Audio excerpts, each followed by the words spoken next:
सभी को बहुत बहुत अभिनंदन एवं धन्यवाद। यह प्रेस कॉन्फ्रेंस आज एक गर्व से भर देने वाला क्षण है, क्योंकि यह कोई साधारण प्रेस कॉन्फ्रेंस नहीं है।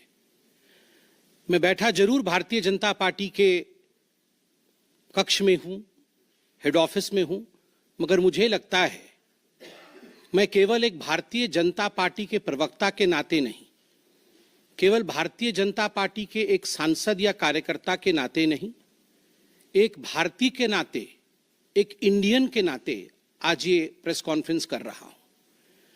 क्योंकि जिस प्रकार का टेरर डेमोलिशन, जिस प्रकार आतंकवाद का खात्मा बीते कुछ दिनों में हमने भारतवर्ष में देखा है, भारतवर्ष ने जिस प्रकार से पाकिस्तान में आतंकी अड्डों को ऑपरेशन सिंदूर के माध्यम से समाप्त किया है, वह अपने आप में पूरे विश्व में एक संदेश भेजता है, एक निर्णायक संदेश। आतंकवाद के खिलाफ लड़ाई के विरोध, आतंकवाद के खिलाफ एक निर्णायक संदेश। इसलिए आज का ये प्रेस कॉन्फ्रेंस, इसको संबोधित करते हुए मुझे गर्व की अनुभूति हो रही है। अदम्य साहस का परिचय दिया है भारत की सेना ने, अदम्य साहस। आज भारतीय जनता पार्टी और हम सभी कार्यकर्ता, आज सारा भारत धन्यवाद करता है भारत की आर्मी का, भारत की सेना का, भारत की एयरफोर्स का, भारत की नेवी का और उन तमाम जाबाज सेनानियों का जिनके कारण आज ऑपरेशन सिंदूर सफल हुआ है। अगर सही मायने में देखा जाए तो ऑपरेशन सिंदूर और उसके विषय में पूरा हिंदुस्तान आज जानता है, क्योंकि कई प्रेस कॉन्फ्रेंसेस हुए। कल भी तीनों डीजीएमओ ने मिलकर के देश को संबोधित किया और तमाम तथ्य जो देश जानना चाहता था उसे उन्होंने हमारे समक्ष रखा।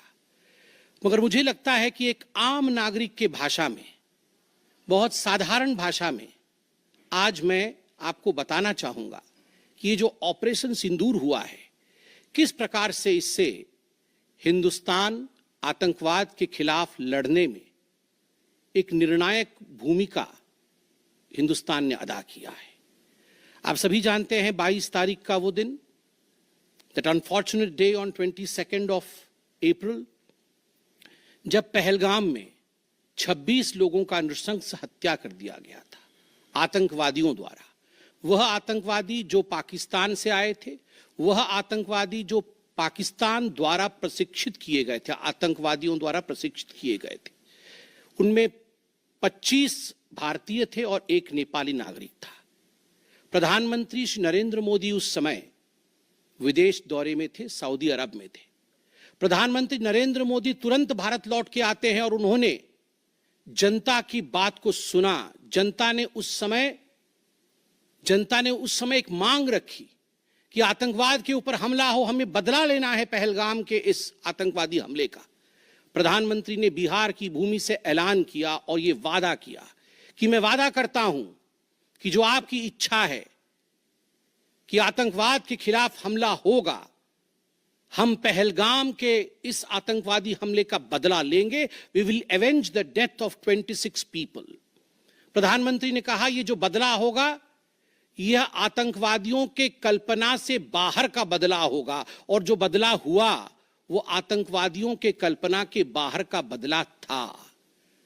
प्रधानमंत्री जी ने कहा कि हम घुस के मारेंगे और मिट्टी में मिलाएंगे आतंकवादी के ठिकानों को, और आतंकवादियों के ठिकानों को प्रधानमंत्री नरेंद्र मोदी जी के निर्णय ने और हमारे सेना के अदम्य साहस ने मिट्टी में मिलाने का काम किया। यह वादा प्रधानमंत्री नरेंद्र मोदी जी का था।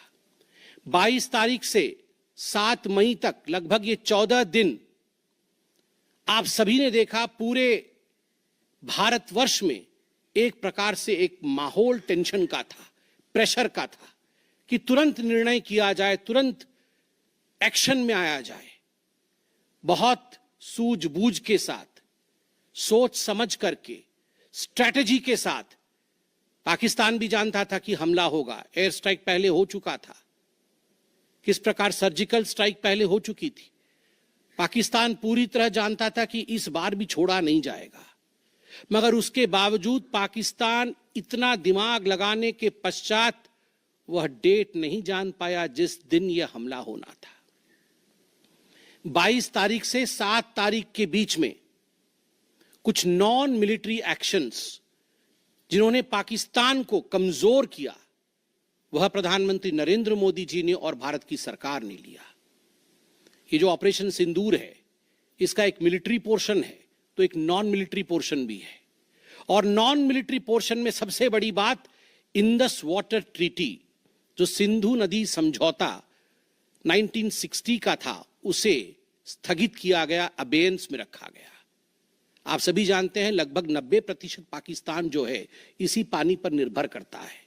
लगभग 80% उनका जो कृषि है इस पानी पर निर्भर करता है। इस पानी को यदि रोक दिया जाए तो पाकिस्तान की 1/4 जीडीपी गिर जाती है। इस पाकिस्तान को अगर इस पानी से वंचित रखा जाए तो पाकिस्तान के हालात वैसे होंगे कि उनकी जीडीपी लुढ़केगी, कृषि लुढ़केगा।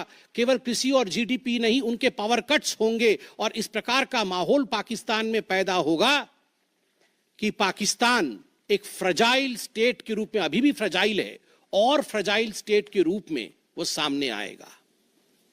झेलम और चनाब अब संपूर्ण रूप से भारत सरकार के अधिकार में है, अधिकार क्षेत्र में है। और जिस प्रकार से यहां हम बांध बनाने की और रिवर को आगे बढ़ाने की बात कर रहे हैं, नए रिजर्वॉयर, इरिगेशन और हाइड्रो पावर से जम्मू कश्मीर, लद्दाख, पंजाब एवं हरियाणा, इन राज्यों को बहुत फायदा मिलने वाला है। ये कहा गया कि पानी और खून एक साथ नहीं बहेगा। मित्रों, जरा सोच के देखिए, 50 वर्षों तक जो संभव नहीं हुआ था, किसी भी युद्ध में यह संभव नहीं हुआ था कि इंडस वाटर ट्रीटी को रोक दिया जाए। जो संभव नहीं हुआ था वह असंभव काम संभव हुआ इस बार। अटारी वाघा बॉर्डर को भी रोक दिया गया। दोनों देशों के बीच में कोई ट्रेड नहीं होगा और इसका खामियाजा कोई भुगतेगा तो वो पाकिस्तान की इकोनॉमी भुगतेगी। इसके साथ ही जिन लोगों के पास पाकिस्तान का वीजा था और वो हिंदुस्तान में, पाकिस्तान के नागरिक जो हिंदुस्तान के वीजा के साथ भारतवर्ष में रह रहे थे, उन सब को बाहर निकाला गया। पाकिस्तान का कोई भी आर्टिस्ट, कोई भी परफॉर्मेंस वो भारतवर्ष में नहीं हो सकता है। इस प्रकार के कड़े प्रतिबंध पाकिस्तान के ऊपर लगाए गए। माननीय प्रधानमंत्री श्री नरेंद्र मोदी जी ने लगभग 20 देशों के राष्ट्राध्यक्षों से सीधी बातचीत की। How to isolate Pakistan, how to fight against terrorism. और सबसे बड़ी बात है, तमाम देशों ने भारत का समर्थन किया। सऊदी अरब, यूएई, यूएस, आप सोचिए इस्लामिक वर्ल्ड के बड़े देश हैं सऊदी अरब और यूएई, इन्होंने भारतवर्ष का पूर्णतः समर्थन किया। जिस समय पहलगाम का हमला हुआ था, माननीय प्रधानमंत्री सऊदी अरब में थे। सऊदी अरब के अपने दौरे को जब वो छोड़ के आए, तब उनको वहां एश्योरेंस दिया गया कि आप जाइए, हम आपके साथ खड़े हैं, वी सपोर्ट यू, हम टेरर के खिलाफ आपके साथ कंधे से कंधा मिला के लड़ेंगे। Pakistan was isolated. ये जो नॉन मिलिट्री एक्शन लिया गया, आज मैं कहना चाहता हूं कि 50 वर्षों से भी अधिक समय तक जो टूल्स कभी इस्तेमाल नहीं किए गए थे, जिस क्षेत्र में भारतवर्ष कभी नहीं गया था, वह टूल्स इस्तेमाल किए गए और अपने आप में भारत के लिए ये बहुत बड़ी बात है। बहुत बड़ी बात है कि इंडस वाटर ट्रीटी को रोका गया। 20 से अधिक देशों का समर्थन, आतंकवाद के खिलाफ एक निर्णायक हमले की तैयारी, और 6 और 7 मई 2025 उस रात निर्णायक हमला होता है आतंकवाद के ऊपर। सभी जानते हैं कि 9 आतंकवादी ठिकाने जो पीओजेके में थे और पाकिस्तान में थे, उन्हें ध्वस्त किया गया। यह ऑपरेशन सिंदूर एक बहुत बड़ा बहुत बड़ा दायरा तय करता है। इसने पूरे विश्व को दिखाया कि भारतवर्ष क्या कर सकता है। ऑपरेशन सिंदूर ने दिखाया कि केवल एलओसी नहीं, इंटरनेशनल बॉर्डर के पार जाके भी भारत पाकिस्तान के अंदर किसी भी टारगेट को प्रिसाइसली उस पर हमला कर सकता है और आतंकवाद के खौफ को समाप्त कर सकता है। इस पूरे ऑपरेशन का लक्ष्य क्या था, इसे समझने की आवश्यकता है। लक्ष्य क्या था? क्या हमने लक्ष्य की पूर्ति की? What was the aim of Operation Sindoor? Did we achieve what we aimed for? क्या लक्ष्य था? नंबर 1 लक्ष्य था आतंकवादी ठिकाने जो दूर दराज इलाके में हैं पाकिस्तान में, जहां आज तक कोई नहीं पहुंच पाया, जहां आज तक पाकिस्तान के आतंकवादियों को लगता था कि वो सुरक्षित हैं, वहां तक पहुंचना यह लक्ष्य था। दूसरा लक्ष्य था आतंकवादियों को ढेर करना, मार देना। तीसरा लक्ष्य था इन टारगेटों को जमींदोज करना, उन्हें मिट्टी से मिला देना।